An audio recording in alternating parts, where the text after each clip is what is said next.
Pero ngayong nasa inyo po yung mga datos, nasa inyo yung resulta ng inyong marine research, ano po ang susunod yung hakbang ngayon? Nasa inyo na yung resulta ng dyan po sa marine research.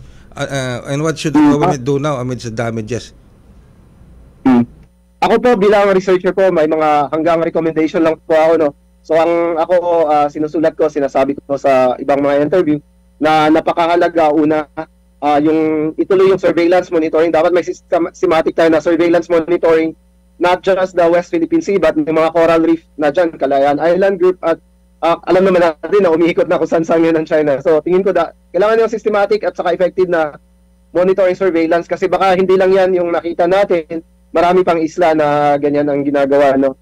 So yun, una yun. Pangalawa, tingin ko kapag nakakita tayo ng sira o kaya degraded na coral reef, tingin ko dapat ang recommendation talaga sa government, sana BFAR, DNR, lahat ng may ahensya na may kinalaman sa pangangalaga ng marine environment, pati PCG kasi meron din sila nung Philippine Coast Guard at Philippine National Maritime Police.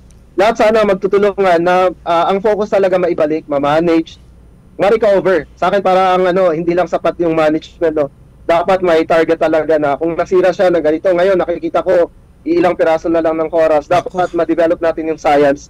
Paano i-recover, paano i-rehabilitate, paano pabalikin yung mga nasisira na coral reef. Yan sana yung pinaka-recommendation ko talaga, no, na i-develop natin yung science. Pag tayo yung mangunguna sa ganyan, para naman na, di ba, kung ang China nangunguna siya sa pagsira, paggawa ng mga isla, ang Pilipinas naman sana may pakita natin na tayo nag-lead sa pangangalaga kasi ito napakahalagang resources not just for the Philippines, hindi lang para sa Pilipinas, Pilipino, pero para sa buong mundo kasi wala po, ang pinakamaraming coral reef po ay nasa Pilipinas at sa Indonesia, no? Wala po sa iba, wala sa Germany, wala sa US, kundi sa Pilipinas po.